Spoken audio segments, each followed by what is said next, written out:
it's very, very important to you either have resources or you have to become resourceful. Or I think he said, what are you making? And I said, oh, $12.50 an hour. He's like, dude, start doing roofing, learn it from scratch. So I brought in a buddy of mine named Connor, and he and I ran it for another 3 years. Less than 3 million to 5.1. And then things went sideways. A lot of people got fired and let go. What I did really, really smart and really well is I was building a personal brand. If you go to my Instagram page, at Jason the Roofer, I have over 6,000 posts, and I did $1.8 million in 12 months. Wow. All self-lead generated. I know how to run a payday until I was doing over $10 million in roofing, by the way. On average, your marketing is about 7%. I said, hey, you keep 5, give me 2, and I'll generate my own leads from scratch. No investors, no partnerships, no loans, nothing. You think he has problems? Bro, lawsuits and all the BS that he goes through on a daily basis is nuts. In order to grow a successful business, you need people. What are you drinking? Dude, I got it from my trainer this morning. Yeah, it's called Pro Baller. I don't know what it is or how it works, but I just asked him, I said, hey, I'm on the road a lot, right? Driving around, looking at roofs, going on, doing events, conferences, visiting offices, consulting people, whatever. So I drive a lot. And I said, hey, like, what's the best energy drink to get? I was like, which one kills you the slowest? That's what I asked him. And he laughed. It's very, very important to you either have resources or you have to become resourceful. And most of the time when you're on the come up, you don't have resources. So you have to be resourceful, right? You got to get creative. And one of our core values is creativity follows commitment. And so I didn't have any contacts, really any relationships, but I did have a work ethic. Things you can't buy. I had a clean driver's license. I spoke Spanish, and I had a good work ethic. And so I did landscaping. Literally, I was a guy that does these little valve boxes and stuff for churches and HOAs and whatnot. Worked for a company doing that, making $12.50 an hour. And for about a year or so, my cousin called me. My uncle owns a roofing company for 40 years. And my cousin called me and said, hey, do you want to come do roofing? And I'm like, I don't know anything about roofing. But I was on my mission, baptizing people and talking about Jesus, and then went to landscaping and all of a sudden become roofing. I'm like, I have zero roofing experience. He's like, not a problem, I'll train you. I was like, well, there's also a life lesson. First person to speak loses. And he said, how much are you making an hour right now? Oh, right. Or I think he said, what are you making? And I said, oh, $12.50 an hour. He's like, dude, not a problem. I got you. $14 an hour Monday. And I saw my life. I thought I was capable and qualified to go to a Lamborghini dealership and go get my Lambo because of that raise. Really? That's how, my mindset was just so ridiculously messed up and short-sighted and scarcity that I was like, I got a $1.50 an hour raise. And I was like, dude, I have made it.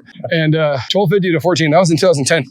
Wow. 14 years ago. So January 2010, started doing roofing, learned it from scratch. I know nothing about roofing, didn't even know how to hammer. My dad's handy, right? He's a Dave Ramsey fan and does a lot of, fix it yourself type stuff, which is cool, but learned a lot of life lessons from him. But in general, I was just like, dude, I didn't know what to do. So this is where I didn't have resources. You got to be resourceful, right? Yeah. And so my cousin... How old are you at this time? I'm about 22, maybe 23. Okay. Yeah, let's say 23. I went to Chandler Gilbert for a couple semesters and half-ass grades, half-ass effort. I was like, this is dumb. Yeah. But talk about work ethic. So while I was doing roofing, I was going to school.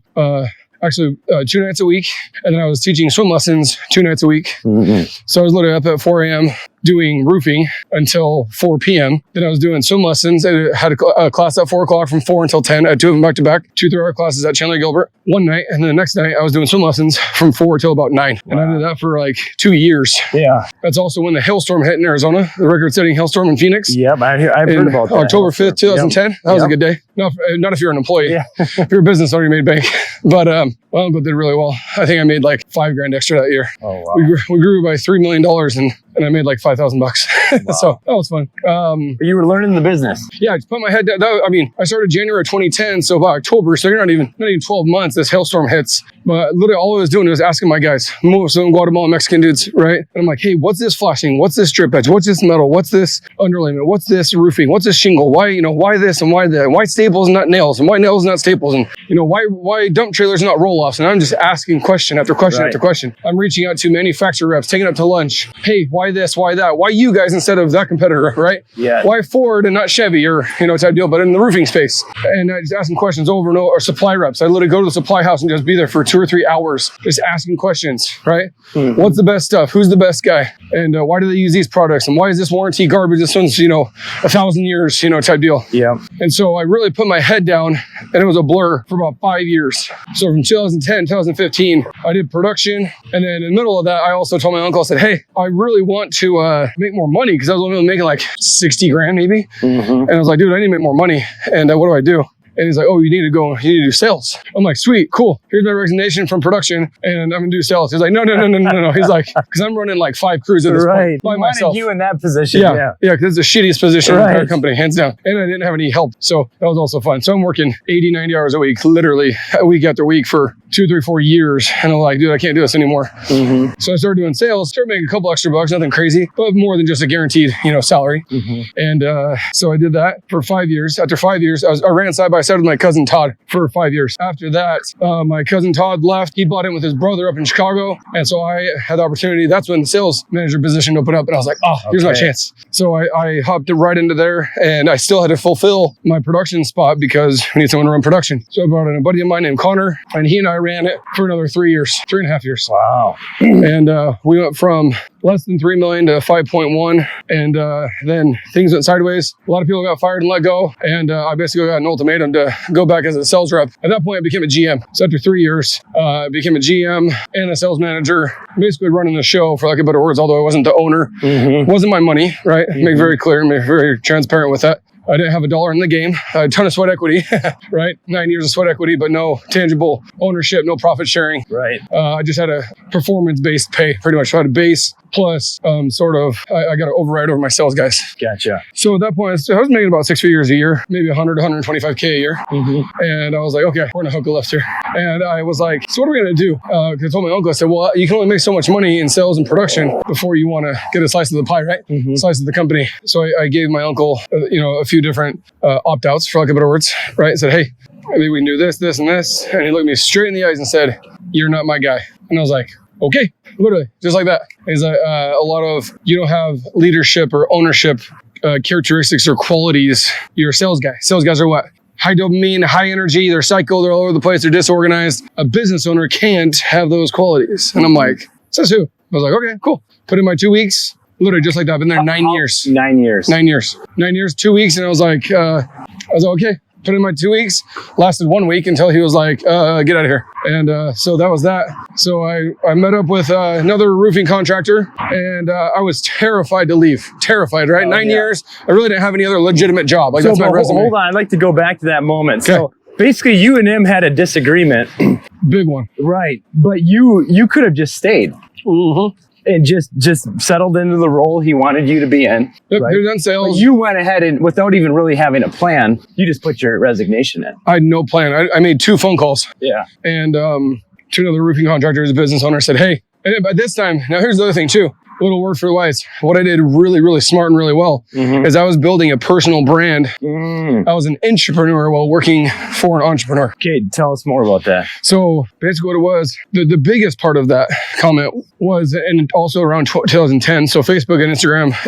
Facebook hadn't bought Instagram yet. Okay. Social media was still very, very young, very immature. MySpace was like still the thing, right? So Facebook's making its way. I think Instagram had just started, but no momentum, not like now, obviously in 2024. And I talked to my uncle and my cousin. I said, hey, we need to get on this Facebook thing. You don't know what it is. And this Instagram thing. TikTok wasn't here. Snapchat wasn't here. Obviously, YouTube was. But I was like, hey, we need to get on these social media things and start posting pictures and videos and whatnot. They're like, dude, that's dumb. It's a huge waste of time. It doesn't work. We want nothing to do with it. If you want to do it, go do it by yourself. I'm like, okay, cool. That day, my Instagram handle, which is still mine today, Jason the Roofer, was born. Wow. So if you go to my Instagram page, at Jason the Roofer, I have over 6,000 posts. 6,000. And you probably count on one hand how many people have more posts than that. Right. And those are all from my iPhone. Gotcha. Not an agency, not even an assistant doing that for me. It's you. 100% me. Now the content might be chopped up but the first 5,000 pieces were literally just an iPhone. Selfie mode, live, pictures, before and afters, whatever. That's all it was. And I started doing that. And what I did is I took on the role I treated it as if it was my own. And I guess one of the pros was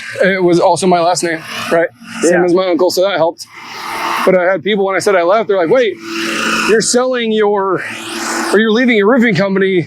No, are you selling it? Or like, you already own it. Why are you starting another one? I'm like, oh, no, I don't own it. It's my uncle. So like, oh, I had no idea, right? Because I took on that. Because they thought you were the representative. I was the brand. You were the brand. Yep. I was the brand. And so you have to make sure as a business owner, as an entrepreneur, you are always still the brand. Yeah. Always. You can have people be an ambassador for you, right? And promote your products, promote your brand, whether it's your marketing manager, sales manager, CEO, CFO, COO, whatever it is. You can even have an entire marketing agency help you do that, right? However, you are your brand. And so when I left, I was terrified to leave, and I was going straight commission, outside sales. But what I did... So you went outside sales, straight commission for another roofing company? For a competitor the next day. Okay, yeah. The next day. And our deal was, hey, I want a couple more points. And in return, you buy me a truck, because I didn't have any cash at the time. So I need a truck. He's like, cool. I said, I want this big old diesel truck. and I said, I want 2 more points of commission, and I don't want any leads from you. He's like, what? I'm like, yeah. I was like, I'll generate all my own leads. And I did $1.8 million in 12 months. Wow. All self-lead generated. Residential. Some commercial, small commercial. But yeah, 90% of it was residential. How did you get those leads? I mean, you went out, obviously you closed those sales, but yeah, how did you get them? So literally Facebook, Instagram. Never sent an email in my life. Never sent an automated text message in my life, nor to my uncle where I worked. So I didn't know what an email campaign was, right? Where here's a strategy. We're going to send 1 email a day or 1 email a week, to our, what's called a list. Right. I didn't know what a list was. I had no idea. They emailed this thing called a list. So you were posting content on your Instagram and Facebook? Literally and organic, no ads, no paid ads. I didn't even know how to run a paid ad. Right. I know how to run a paid ad until I was doing over $10 million in roofing, by the way. Wow. I did not run 1 paid ad. Yeah. Now we invested a ton of money in other stuff, but we'll get into that. Yeah. But yeah, so literally that 1.8 strictly came from shaking hands, going to events, meeting people, trying to serve them and help them out, solve their problems, and literally just the epitome of add value and educate. So I pull on my phone, I'm up on the roof. Hey, do you live in Gilbert? You have a concrete tile roof that looks like that. You have broken tiles, this and this and this. Like, you really, give me a call, come check it out for free. Right. And do that over and over and over and over 365 times a year. Wow. Minimum.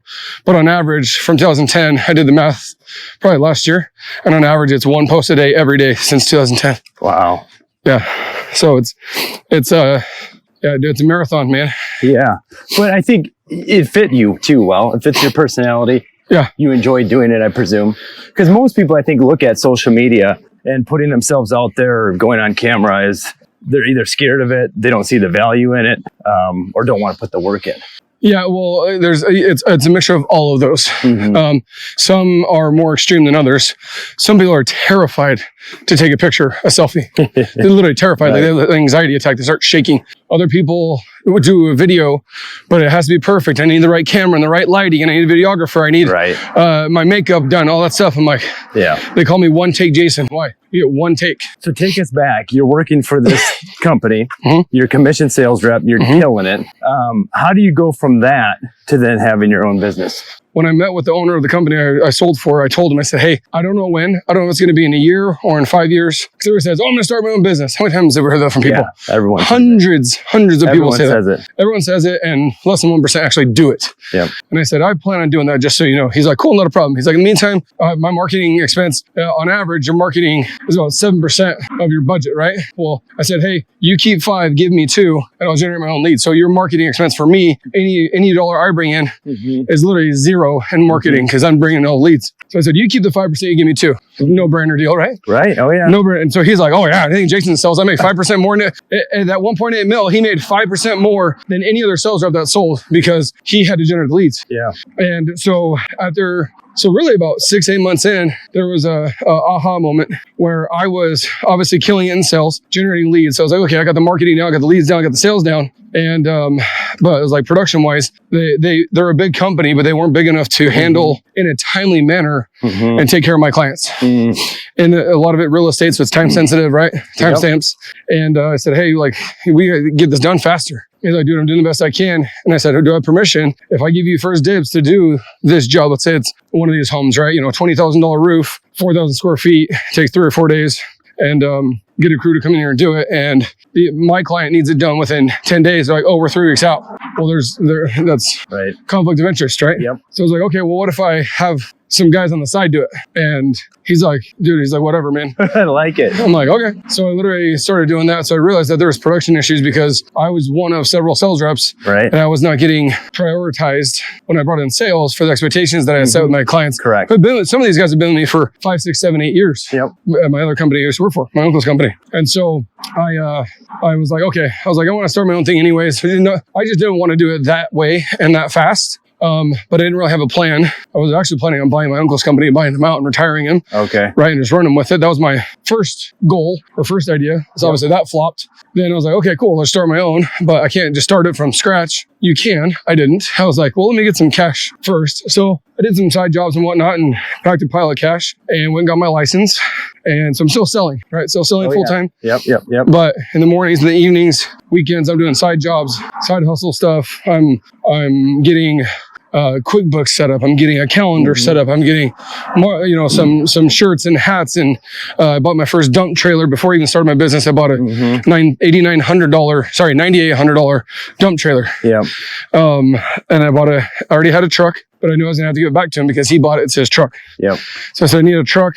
And so around August of 2019, my wife was either pregnant or just had a baby. I don't remember. Who was that? Let's see here. Anyways, my wife basically was either pregnant or just had a kid, and we wanted to buy a house. We were renting. I wanted to buy a house, but when you start a business, you can't get qualified to buy a house for like 2 years. No proof of income, correct? Right? Yep. You're like a 16-year-old driving a brand new Corvette to mortgage people, and they're like, yeah, we don't trust you. You're right. It doesn't matter. Bank statements, W-2s. They want to see it. They want to see W-2s, which is the stupidest thing in the world. I'm like, how about I show you 1099 making 135 grand a year? We don't care. You know, W-2, you're pound salt. I'm like, okay. So for him, I was still W-2 though. Intentionally, I set it up. I was W-2. So I proved that I had been there for one company for 9 years and then left. And this one I'd been for about 12, 13 months. Mm-hmm. And so we made it all work. Somehow it worked out as a W-2 and got the house. And the day, crazy story. So you guys got to if you got to be an entrepreneur, you have to be willing to take risk, like massive amounts. You have to do crazy shit that people are like, you are crazy, you're stupid, you're a psycho. If you're not being told you're crazy, stupid, or psycho on a daily basis, you're either not an entrepreneur or you're not doing it right. You're not doing anything. Yeah, or not making big enough moves. Yeah. So literally in 24 hours, actually about 12 hours, I closed on my house. We recorded. Recorded means there's nothing to cancel the deal on the house. It's done. Everybody's paid. All the money's been moved. House is mine. I have keys. It's legally mine. Nothing happened no matter what. That night, I went and signed for a $50,000 truck because if I would have waited and I did it on a weekend. Right. Because if you wait a week or two to go get a truck, then I had to turn it in because I started my own business. Literally the next day, I started my own business. Right. I closed. Yep. They said, hey, I'm done. Give my 2-week notice, literally 2-week notice. How crazy is this, right? Give your 2-week notice. And at the end of your 2-week notice is when you're going to close on your house. You have to give up a truck that you don't have and you got to go buy a truck. And then sign on a new truck. So August 2019, we started it from scratch. I started it with my wife and I, my now COO, Dory, from day one. She's been with me since day one, 4.5 years. This August of 2024 will be 5 years. And with a 1-2-man crew, a husband and wife that still works for me. Wow. Named Jorge and Angelica. And they actually worked in my uncle's roofing company. And they came over with me over time. Gotcha. So it's been 4.5 years since you started? From scratch. No investors, no partnerships, no loans, nothing. Wow. So has it always been your intention to start your own business? I mean, everyone says it, but did you know? I didn't know anything different, to be honest. So call it naive, call it arrogance, call it whatever you want. I did not ever have a dad that like, oh, I got to clock in at 9 and clock out at 5, right? Because he started his flooring business when I was literally born. So I didn't know anything different. I was an entrepreneur. My dad, he leaves in the morning when he needs to. Sometimes it's 4 a.m., sometimes it's 9 a.m. Sometimes he takes the day off. And sometimes he'd be home at 3 o'clock, sometimes 5, sometimes 7, right? But like he was the man, he was the boss. And I didn't know anything different. So how about when you started your business? Has there been times that you've come close to quitting? Literally, only it is like, dude, I threw an event, 175 people for my coaching consulting business to coach small business owners, entrepreneurs. I wanted to quit that particular event, throw in the towel 5, 6, 7 times in 4 weeks. Wow.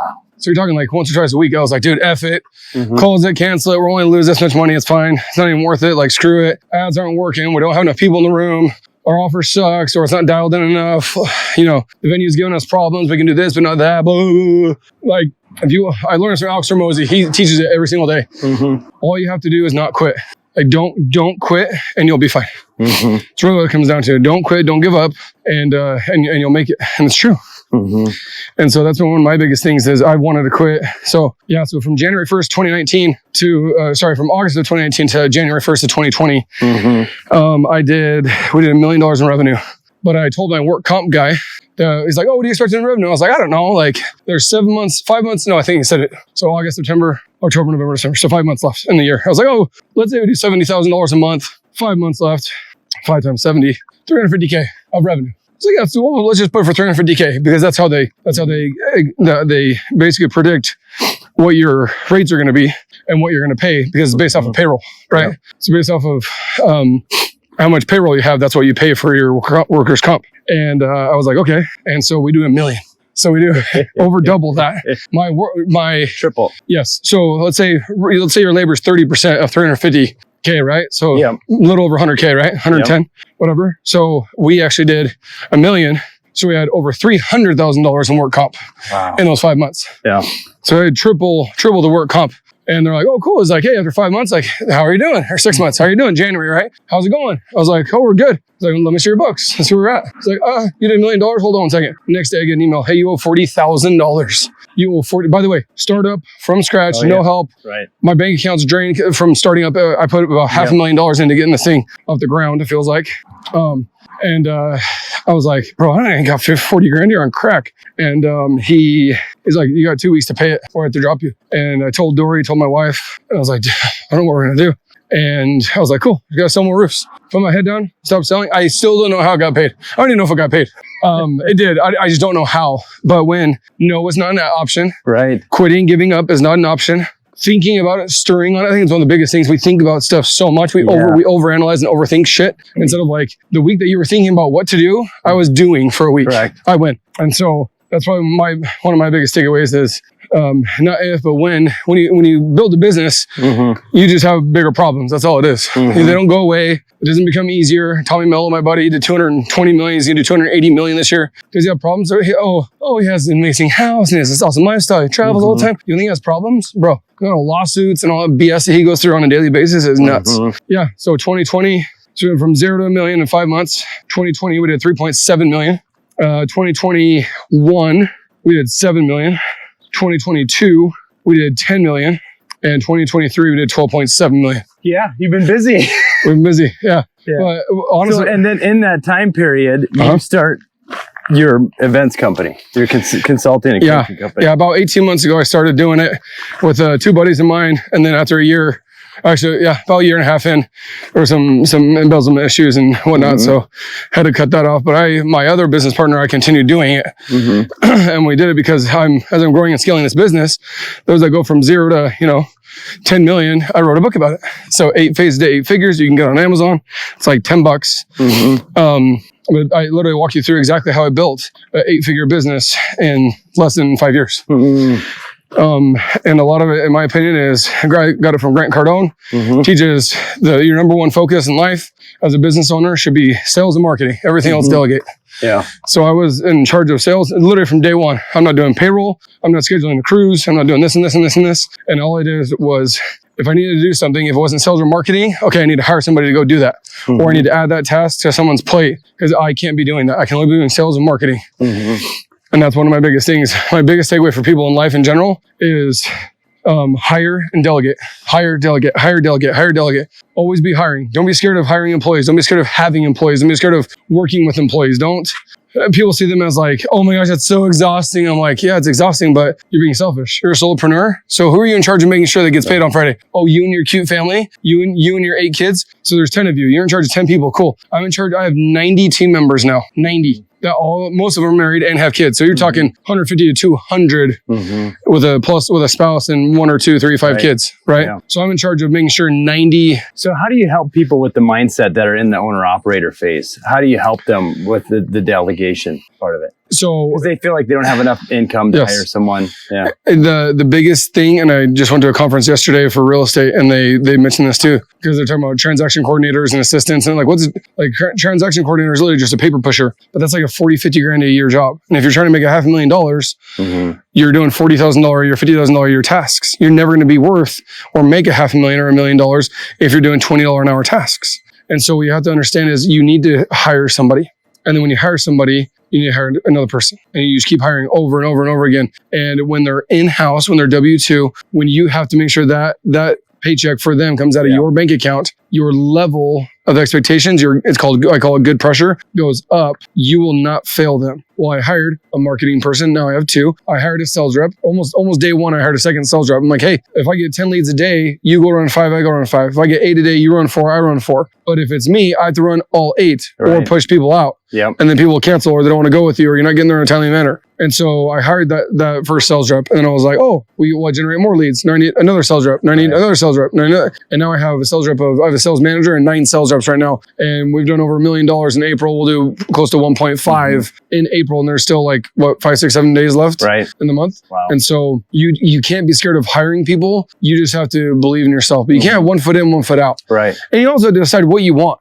Right? Like my uncle, he never wanted to have a big 10, 20, 30, $50 million roofing company. He didn't. Why? Because it shows he didn't. He did it for 40 years. Same amount of revenue, more or less, give or take 10, 20% for 3 decades. Right? My dad, flooring, 4 decades. Same revenue, same lifestyle, same everything. And what people will do is they settle, to each their own. I'm not a hater. If that's what you want to do, that's what I roll. I personally think it's extremely risky because what happens is the owner operator, you get cancer. What happens? You're done. Your company is done. Your revenue goes to 0. Hopefully you have some sort of a life insurance policy that doesn't get canceled from X that killed you or how you died. Right. So you're hoping that some big corporate, life insurance company cuts you a check, which, good luck doing that. Number 1, that's your safe net. That's not a safety net. That's freaking suicide. Right. And then number 2 is what's your business worth? Absolutely nothing. So now you're going to put a business that doesn't have any systems, processes, procedures, any team members. You're just kind of winging it, and you're making 100 grand, 200 grand, 300 grand a year, and you're winging it, and you die. Now your wife, who knows nothing about the business, doesn't run the business, stay at home with the 5 kiddos or the 8 kiddos. Right now, she has to figure out. I have all these truck payments. I have all what do I do with the house? I have no revenue. I have no income. My husband did all this stuff, paid the bills. Like I don't know what to do. Now you just made her life, instead of her trying to mourn your loss, you're now in deep shit. Heaven forbid you get a lawsuit that buries you. Heaven forbid you have one of your guys fall off a roof and you get a lawsuit or a workers' comp type deal, right? Any one of those things, catch a house on fire. Yeah, you have insurance for that, but one of those big accidents can literally bury your business. Your income goes to 0. You still have bills. You still have family and a wife and kids to pay for and take care of. And guess what? Like, it doesn't work. I can take on any lawsuit right now. I can take on any of that. If I die tomorrow, guess what? My company will still do 1.5 million next month. Why? Because I have a machine that generates leads. We generated 6,000 leads last year. So we're doing over 1,000 leads a month, about 1,200 leads a month, more or less, and or 1,100 leads. And so literally 1,000 leads a month. I leave, still 1,000 leads a month. My marketing team still goes and does their stuff. My sales guys still go and sell. If I was the number 1 sales rep and I go away, what happens to your sales? It goes to 0 or almost nothing. Well, I have 9 sales reps that average $100,000 to $200,000 a month, sometimes more, right? To get over, we're doing over $1 million every single month. We do over $1 million for 16 months in a row, right? Sometimes 1.3, sometimes we do 1.5 once. And our goal is to continue to do 1.5 and eventually 2 million to get to 24 million or 25 million a year. So they don't need me in sales. So both go to Jason the Roofer, plain and simple. My link tree is on there. My links are on there, all that stuff. For the coaching stuff, you can go to sexybusinessstatus.com. That might send you to like our next event and whatnot as a teaser. But yeah, just hit me up. Best thing is follow me on social media, both for roofing and for coaching, at Jason the Roofer. I'm on there 24/7.